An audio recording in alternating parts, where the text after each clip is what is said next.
नमस्कार, news nation देख रहे हैं आप और हमारी खास पेशकश है मौत का दूसरा नाम मोसाद। अपनी खास पेशकश में आज हम आपको दिखाएंगे दुनिया की सबसे खतरनाक खुफिया एजेंसी की कहानी, जिसके खौफ से दुश्मन थर्राते हैं और अपने कारनामों से इसके जासूस कई बार अपने मुल्क को बड़े खतरों से उबार चुके हैं। दुनिया की सबसे खूंखार एजेंसी का नाम है मोसाद, जिसे इजराइल की किलिंग मशीन भी कहा जाता है। आखिर मोसाद को क्यों कहा जाता है मौत का दूसरा नाम, देखिए।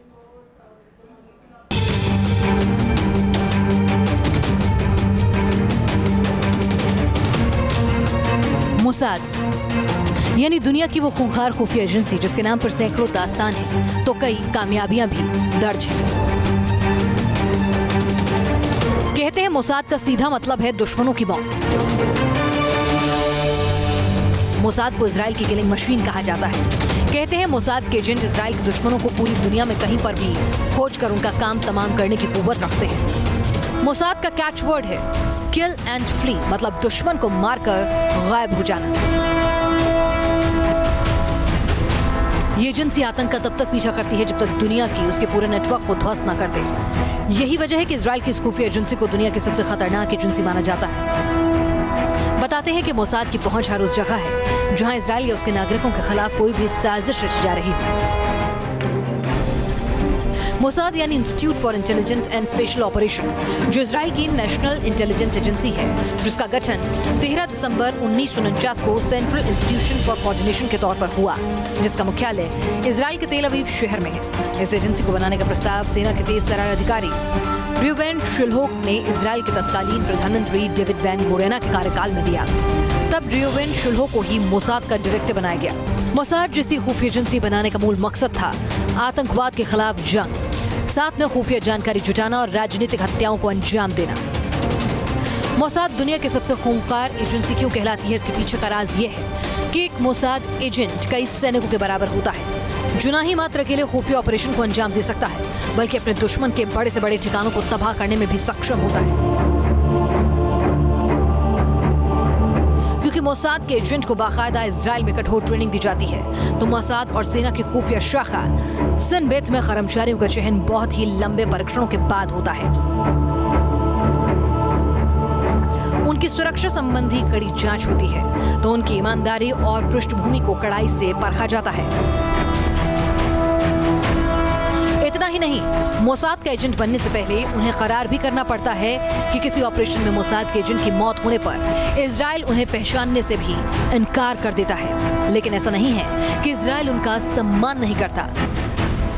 मोसाद का जिस मकसद से गठन किया गया था, मोसाद ने आज तक उसे साबित कर दिखाया है। ये मोसाद एजेंट्स के कारनामे ही हैं जो मोसाद को खुफिया एजेंसी की दुनिया का एक्सपर्ट माना जाता है। Team news nation.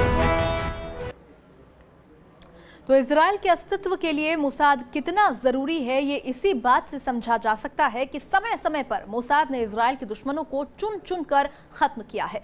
फिलिस्तीन से लगातार जंग के हालात और वहां के आतंकी संगठन हमास पर लगाम लगाने में अगर इजराइल कामयाब रहा है, तो उसकी ये बड़ी वजह है मोसाद। आकार में भारत के मिजोरम राज्य के बराबर है इजराइल, और यहाँ की आबादी यूपी की आधी है। लेकिन इजराइल की सरहद उन मुल्कों से लगती है जिसके साथ उसकी दुश्मनी जग जाहिर है। इजराइल की सीमा लेबनान, सीरिया, जॉर्डन और मिस्र से लगती है, तो लंबे समय से फिलिस्तीन के साथ इजराइल का संघर्ष जारी है, और यही इजराइल के अस्तित्व की सबसे बड़ी चुनौती भी है। लेकिन इजराइल अपने नागरिकों पर आने वाले किसी भी संकट का मुंह तोड़ जवाब देता है, और इस काम में इजराइल की खुफिया एजेंसी मोसाद सरकार का हर कदम पर साथ देती है। ऑपरेशन एंटेबे या ऑपरेशन थंडरबोल्ट ऐसे ही करारे जवाब थे, जब मोसाद ने अपने देश के नागरिकों की सुरक्षा के लिए सारी हदें पार कर डाली थी। ऑपरेशन एंटेबे के दौरान इजरायली कमांडो और सेना ने एक दूसरे देश युगांडा के हवाई अड्डे में बिना अनुमति के घुसकर अपने 54 नागरिकों को छुड़वा लिया था, और उसका श्रेय मोसाद को ही जाता है। यहाँ तक फिलिस्तीनी क्षेत्र के सबसे प्रमुख आतंकी संगठन हमास पर भी लगाम लगाने में मोसाद की भूमिका को नजरअंदाज नहीं किया जा सकता। मोसाद का मुख्य मकसद आतंकवाद के खिलाफ लड़ना, खुफिया जानकारी जुटाना, राजनीतिक हत्याओं को अंजाम देना और इजराइल के बाहर कोवर्ट ऑपरेशन को अंजाम देना है। तो मोसाद सीधे प्रधानमंत्री को रिपोर्ट करता है।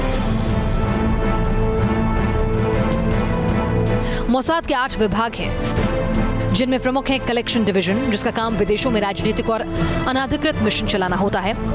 इसमें 30 से 40 लोग शामिल होते हैं। दूसरा अहम डिवीजन है स्पेशल ऑपरेशन डिवीजन, इसे मेटसादा भी कहा जाता है। इसका काम हत्याओं, पार्लियामेंट्री ऑपरेशन और मानसिक दबाव बनाने की रणनीति पर काम करना होता है। मोसाद का तीसरा महत्वपूर्ण विभाग है रिसर्च एंड टेक्नोलॉजी। ये दोनों डिपार्टमेंट खुफिया जानकारी जुटाने और उनके विश्लेषण करने और उच्च तकनीक के जासूसी हथियार और टेक्नोलॉजी विकसित करने का काम करते हैं। दुनिया में मोसाद का लोहा माने जाने के पीछे उसकी एक खास रणनीति है। इस रणनीति के तहत मोसाद दुनिया की दूसरी सीक्रेट सर्विस एजेंसी में भी अपनी एजेंट्स की घुसपैठ कराती है। यही वजह है कि मोसाद हर देश के वीवीआईपी और वीआईपी की जानकारी रखता है। इनके एजेंट्स की मदद से ही मोसाद किसी भी देश में अपने मिशन को आसानी से अंजाम देकर भाग खड़ी होती है। तभी तो मोसाद को दुश्मन का काल कहते हैं। Team news nation. तो मोसाद के कोवर्ट ऑपरेशन दुनिया भर में चर्चा का विषय बनते रहे हैं। हम आपको दिखाते हैं मोसाद के दुबई और ट्यूनीशिया में ऐसे ऑपरेशन जब मोसाद के जासूस दुश्मनों के लिए काल साबित हुए। ये दुनिया का ऐसा शहर है जहां तमाम देशों से लोग घूमने आते हैं। दुनिया भर के रईसों का जमावड़ा लगता है, लेकिन इसी दुबई के इतिहास में एक दिन ऐसा भी आया जिसने पूरे मुल्क को हिलाकर रख दिया। वो तारीख थी 19 जून 2010, जब दुबई के अल-बुस्तान रोताना होटल में मर्डर हो गया और देखते ही देखते ये मर्डर नेशनल और इंटरनेशनल मीडिया में छा गया। दरअसल होटल बुस्तान रोताना में जिसका मर्डर हुआ था उसका नाम था महमूद अल मबूह, लेकिन दुबई पुलिस को कंफर्म करने में 10 दिन लग गए थे कि ये मर्डर ही है। पुलिस के मुताबिक अल मबूह के पैर में सक्सनी कोलिन का इंजेक्शन दिया गया था, जिससे इंसान को पैरालाइज हो जाता है। फिर उसके मुंह पर तकिया रख कर गला दबा दिया गया था। जब पुलिस की तहकीकात आगे बढ़ी तो परत दर परत चौंकाने वाले खुलासे सामने आए। जांच में पता चला कि इसमें इजराइल की सीक्रेट एजेंसी मोसाद का हाथ था। किलिंग एजेंटों ने अल मबूह के सामने वाला कमरा बुक किया था। जब अल मबूह कमरे से बाहर गया तो किलिंग एजेंटों ने इलेक्ट्रॉनिक डोर की सेटिंग चेंज कर दी और कमरे के अंदर घुस गए। जब मबूह कमरे के अंदर आया तो घात लगाए बैठे किलिंग एजेंटों ने अल मबूह को मार गिराया और वहां से निकल गए। इस ऑपरेशन में मोसाद के 33 एजेंट लगे थे। स्क्वाड का कोड नाम था सिजेरिया, जिसका नाम फिलिस्तीन के एक पुराने शहर के नाम पर रखा गया था, जहां पर कुछ यहूदी शहीद हुए थे। एजेंट्स ने इंग्लैंड, फ्रांस और आयरलैंड से लेकर सीरिया, अरब का पासपोर्ट बनवा रखा था। ये एजेंट अलग अलग जगहों से दुबई आए थे। जब तक दुबई पुलिस ये तय कर पाती कि ये मर्डर ही है, मोसाद के कमांडो इजराइल पहुंच चुके थे। आपको बताते हैं आखिर महमूद अल मबूह था कौन और इसको मारा क्यों गया। अल मबूह फिलिस्तीनी ग्रुप हमास के मिलिट्री विंग का कमांडर था। अल मबूह पर साल 1989 में इजरायली सैनिकों को मारने का आरोप था। अल मबूह को अंदाजा था कि उसे मार दिया जाएगा, लेकिन ऐसी जगह पर मारा जाएगा, अल मबूह को इसका अंदाजा नहीं था। ऐसी ही एक और तस्वीर देखने को मिली ट्यूनीशिया से, जहां मोसाद के एजेंट फिलिस्तीनी नेता यासिर अराफात का दाहिना हाथ कहे जाने वाले खलील अल वजीर, जिसे अबू जिहाद भी कहा जाता था। अबू जिहाद ट्यूनीशिया में रह रहा था और वो मोसाद के लिस्ट में था। खलील अल वजीर को मारने के लिए मोसाद ने पूरी तैयारी कर रखी थी। मोसाद ने खलील को मारने के लिए अपने 30 एजेंट्स को काम पर लगाया था। मोसाद के एजेंट्स टूरिस्ट बनकर ट्यूनीशिया पहुंचे। कुछ ने तो बाकायदा वहां की आर्मी यूनिफॉर्म पहन रखी थी। सारे एजेंट अबू जिहाद के घर की तरफ गए। उस वक्त इजराइल का जहाज बोइंग 707 शहर के ऊपर मंडरा रहा था। बोइंग जहाजों ने वहां के कम्युनिकेशन सिस्टम को ब्लॉक कर दिया था। हिट स्क्वाड अबू जिहाद के घर में घुस गया। पहले तो नौकरों को मारा, फिर अबू जिहाद के परिवार के सामने उसे 70 गोलियां मारी। इजराइल की सुरक्षा एजेंसी मोसाद जिस मिशन पर निकली है उसको खत्म करके ही लौटी है। मोसाद ने अपने दुश्मनों के आंख उठने से पहले ही मार गिराया है। यही वजह है कि इस एजेंसी के नाम से ही दुश्मन खौफ खाते हैं। Team news nation. तो हिंदुस्तान ने कंधार हाईजैक जैसा दंश झेला है। कुछ ऐसा ही जख्म आतंकियों ने बरसों पहले इजराइल को भी दिया था। तब मोसाद ने क्या किया, देखिए। बताया जाता है कि कमांडो योनाथन नेतान्याहू प्रधानमंत्री बेंजामिन नेतान्याहू का छोटा भाई था। 27 जून 1976 को इजराइल के तेल अवीव एयरपोर्ट से पेरिस जा रहे एक विमान का रास्ते में ही कुछ फिलिस्तीनी लड़ाकों ने ग्रीस की राजधानी एथेंस से हाईजैक कर लिया। अपहरणकर्ताओं ने खुद को popular front for the liberation of फिलिस्तीन नाम के आतंकी संगठन से जुड़ा बताया और वो पहले तो विमान को लीबिया के बेनगाजी ले गए, जहां 7 घंटे तक विमान रुका रहा। यहां आतंकियों ने एक गर्भवती महिला को उतार दिया। महिला को उतारने के बाद फिर विमान में तेल भरा गया। इसके बाद इसे युगांडा के एंटेब्बे हवाई अड्डे पर ले जाया गया। युगांडा में उस समय चर्चित तानाशाह ईदी अमीन का राज था, जिनकी सहानुभूति अपहरणकर्ताओं के साथ थी और उन्होंने खुलकर युगांडा में अपहरणकर्ताओं का स्वागत किया।